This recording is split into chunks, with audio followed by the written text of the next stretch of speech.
Now next is जिसके बारे में हमें देखना है तो वो है balanced force. Now balanced force and unbalanced force का एक बेस्ट एग्जांपल है टग ऑफ वॉर। आप सबने टग ऑफ वॉर खेला ही होगा, खींचम खिंचाई भी जिसे कहा जाता है। सो टग ऑफ वॉर के अंदर बैलेंस फोर्स कब हो सकती है? ठीक है, अब ये मैंने मान लिया कि मेरी रोप है और ये मैंने मान लिया इसका सेंटर पॉइंट है। इस तरफ से कुछ लोग पुल कर रहे हैं, इस तरफ से कुछ लोग पुल कर रहे हैं। ओके, अगर मैं मान ले रहा हूं कि इक्वल फोर्स लगी है, मानो कि यहां पर से कुछ एक्स फोर्स लगाई है राइट हैंड साइड वालों ने और एक्स फोर्स ही लगाई है लेफ्ट हैंड साइड वालों ने, तो बॉडी इस टाइप की जो फोर्सेस होती है जिसके अंदर लेफ्ट और राइट साइड में सेम फोर्स लगाई जाए इन along the same line, when two forces equal in magnitude same है x, opposite in direction, ये right hand side है और ये left hand side है, equal in force and opposite in direction are applied along the same line, then such forces are called as balanced forces. अब इस type की जो forces होती है इसके अंदर आप देखोगे कि अगर कोई एक पॉइंट ले लो उसके बीच में कोई भी मोशन नहीं होगा। अगर मैं इस पॉइंट को नोटिस करूं, ये पॉइंट अपनी ही जगह पर बना रहेगा इवन दो फोर्सेस लग रही है अपोजिट डायरेक्शंस में, लेकिन फिर भी कोई भी हमें इस पॉइंट के अंदर चेंज नहीं दिखाई देगा। Such forces are known as balanced forces. Okay, so if a body is acted upon by two forces equal in magnitude and opposite in direction and having same line of action, the force is called balanced force. Here net force acting on a body is 0. Okay, क्या कहा? If a body is acted upon by two forces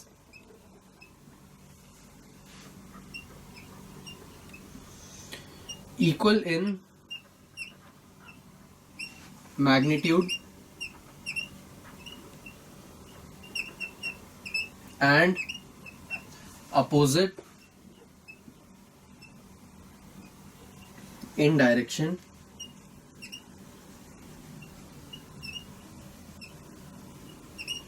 then and such that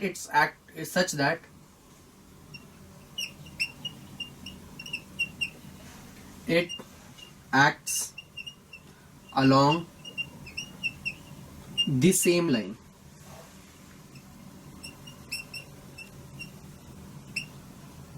then it's called balanced force.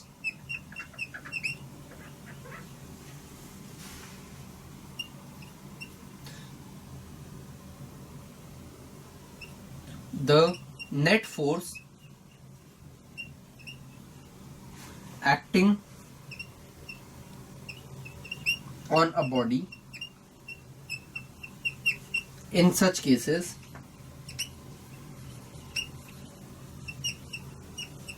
is 0. Okay, net force जो होती है, net force मतलब कि इस side की force minus this side की फोर्स, मैग्नीट्यूड। ओके, तो दोनों के मैग्नीट्यूड्स को अगर हम सब्ट्रैक्ट करेंगे तो हमेशा 0, तो नेट फोर्स जो होती है इसके अंदर हमेशा 0 आती है। ये हुई बैलेंस्ड फोर्स के बारे में। If two or more forces are acted upon by on a body such that their resultant is not 0, the resultant is an unbalanced force, it produces acceleration in a body. Okay, अब बात करते हैं unbalanced force की। Okay, ये हुआ balanced force का example.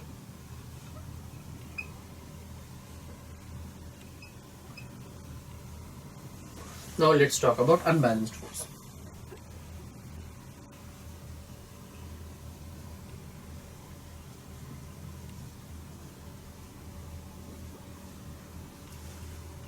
अगर tug of war का ही एग्जांपल ले लेते हैं, इसी टग ऑफ वॉर में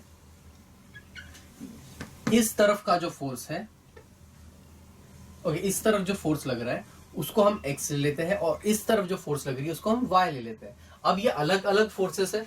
लेट्स अज्यूम कि x जो है इट्स ग्रेटर देन y। हमने ये एजम्पशन ले लिया, मतलब कि अगर x ज्यादा है, जिस तरफ ज्यादा फोर्स लगेगी, ऑब्वियसली टग ऑफ वॉर में जिस तरफ ज्यादा फोर्स लगेगी रोप उस तरफ पुल हो जाएगी। अगर मैंने x को ज्यादा माना है तो फिर ऑब्वियसली रोप इस तरफ पुल हो जाएगी, इजंट इट? तो हम देखेंगे कि ये जो पॉइंट है जिसके अलोंग हम कंसिडर कर रहे हैं चीजों को, वो it starts moving towards the force of more magnitude और ग्रेटर मैग्नीट्यूड। ओके, तो इसके अंदर नेट फोर्स जो होंगी,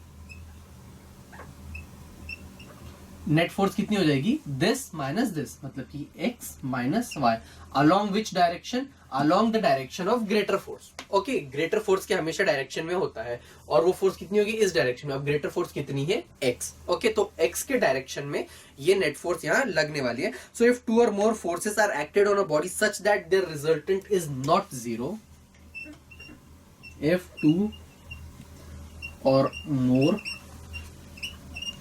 forces are acted on a body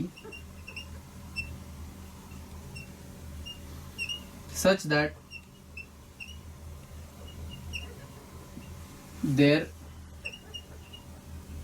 resultant is not zero,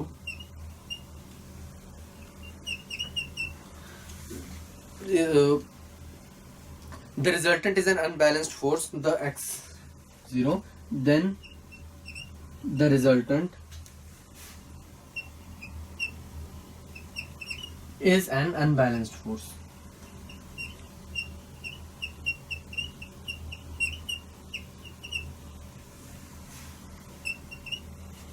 Such forces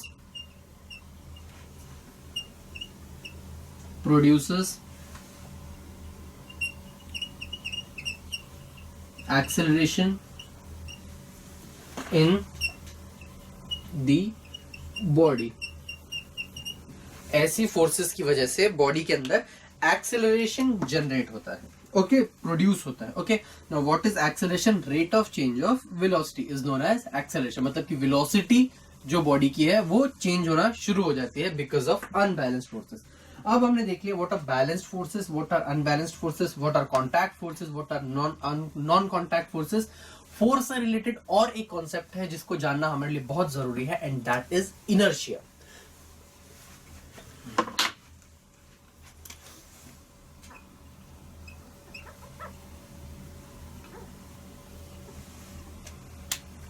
अब इनर्शिया की डेफिनेशन है the tendency of a body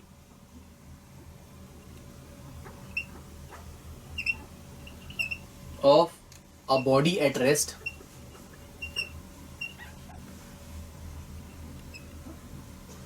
to remain in rest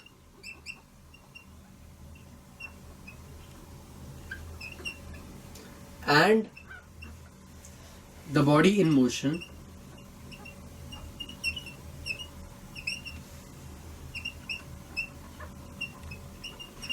to continue to be in the state of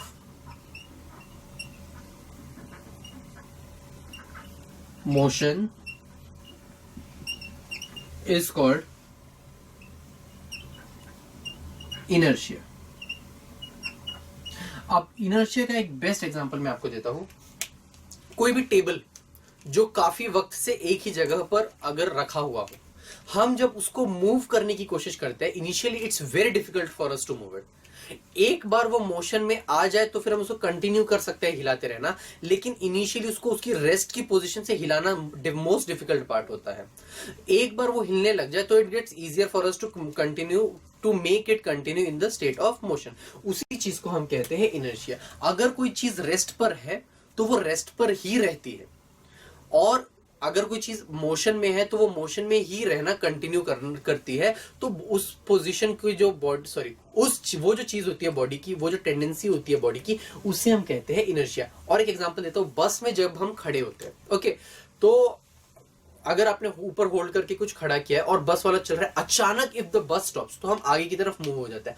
why does that happen? Because अब let this be our बस, okay, कोई यहाँ पे खड़ा है, दोनों साथ में मूव कर रहे हैं, ओके, बस ने ब्रेक मारा तो बस के ऊपर तो फोर्सेस लगे, इजंट इट, ब्रेक के फोर्सेस लगे, इसीलिए बस ऑन द स्पॉट रुक जाता है। लेकिन हमारी जो बॉडी है, हमने क्या कहा, इसकी टेंडेंसी अगर मोशन में है तो मोशन में ही रहेगी, इसीलिए हमारी बॉडी आगे की तरफ बेंड हो जाती है, क्योंकि हमारी बॉडी में एक टेंडेंसी है वो you know that we need to continue, कि वो जो जिस स्टेट में है हम मोशन के, हम उसी में रहते हैं, इसीलिए हम आगे की तरफ झुक जाते हैं। अब पैर क्यों नहीं झुकते? बिकॉज पैर के अंदर फोर्स ऑफ फ्रिक्शन अप्लाई हो रहा होता है। ओके तो ये कुछ चीजें होती है जहां पर इनर्शिया हमेशा काम आता है। Okay so this is known as inertia. The tendency of an object to remain in existing state is called inertia. Okay कि कोई भी बॉडी जो है वो अपनी एग्जिस्टिंग स्टेट में ही कंटिन्यू रहना चाहती है, and that tendency of a body is known as its inertia. अब इनर्शिया दो टाइप के होते हैं, तीन टाइप के basically, inertia of rest, inertia of motion and inertia of direction. मतलब कि अगर कोई चीज रेस्ट पे है तो वो रेस्ट पे ही होने की कोशिश करेगी। Okay inertia of the state of rest, an object is the in the state of rest cannot change its state of rest due to inherent property, the property is called inertia of state of rest। मतलब कि अगर कोई चीज है rest की तो वो rest से नहीं हिलेगी until and unless बहुत स्ट्रॉन्ग फोर्स लगाई जाए। और इसीलिए मैंने कहा वो टेबल का जो एग्जांपल दिया था, काफी वक्त से अगर कोई चीज आपके घर पे रखी हुई हो, try to move it, don't make sure that you do not move any expensive things because it might cost your dad obviously, but ठीक है, बिकॉज अगर आप नोटिस करोगे तो वो चीजें जल्दी हिलती नहीं है। एक बार वो हिल जाए तो फिर यू कैन, आप उसको हिला सकते हो इजीली, बट इनिशियली उसको हिलाना काफी डिफिकल्ट हो जाता है। उसे हम कहते हैं inertia of state of rest. Next is inertia of state of motion. अगर कोई चीज मोशन में ऑलरेडी है, बहुत स्पीड से आ रही है, उसे रोकना हमारे लिए डिफिकल्ट हो जाता है। ओके तो वो उस टाइप के जो ऑब्जेक्ट्स होते हैं तो उसे हम कहते हैं inertia of motion. Inherent property of an object due to which its state of motion cannot change is called inertia of motion. For example, revolving electric fan continues to revolve even if it's switched off. Passenger sitting in running bus gets a jerk in the forward direction if the bus suddenly stops। जो मैंने कहा कि अगर कोई बस में बैठा हुआ है, बस सडनली रुक जाए तो हमको एक जर्क मिलता है आगे की तरफ। फैन जो है इलेक्ट्रिसिटी को स्विच ऑफ करने के बाद भी फैन काफी देर तक चलता रहता है, तो वो है inertia of state of motion, जिसके अंदर बॉडी मोशन में ही रहती है even if the external force is removed. Okay next is direction of inertia. अब डायरेक्शनल इनर्शिया के अंदर बॉडी का डायरेक्शन चेंज, अगर कोई बॉडी मोशन में है और ऑन द स्पॉट हम उसका डायरेक्शन चेंज करने की कोशिश करें, it gets very difficult actually. And if a body is coming, if a vehicle is travelling with very high velocity, बहुत ज्यादा स्पीड के साथ अगर कोई गाड़ी चल रही है और वो उसी स्पीड में एक टर्न लेने की कोशिश करे, तो फिर there are strong chances of accidents obviously, because you know बहुत डिफिकल्ट हो जाता है, क्योंकि बॉडी जो है उसकी टेंडेंसी, अभी हमने क्या कहा, वो स्टेट ऑफ रेस्ट या फिर स्टेट ऑफ मोशन में ही रहेगी। अब उसके अंदर अगर हम उसका डायरेक्शन चेंज करने की कोशिश करें तो उसके लिए बहुत डिफिकल्ट हो जाता है। The inherent property of an object due to which the object can not change the direction of its motion is called directional inertia. For example, if a vehicle is in motion along straight line, suddenly turns, the passenger sitting in it are thrown opposite to the direction of turning. इसीलिए अगर कोई भी object या कोई भी गाड़ी बहुत speed से टर्न लेती है तो जितने भी अंदर पैसेंजर्स होते हैं वो सब एक तरफ, तो एक तरफ आ जाते हैं, क्योंकि पूरा जो फोर्स है वो बॉडी की एक तरफ आ जाता है। और इसीलिए अगर कोई हेवी ऑब्जेक्ट, बहुत बड़े ट्रक्स एंड ऑल, आपने देखा होगा टर्न्स पे पलटने के चांसेस ज्यादा होते हैं। So these are the reason, inertia is the main reason behind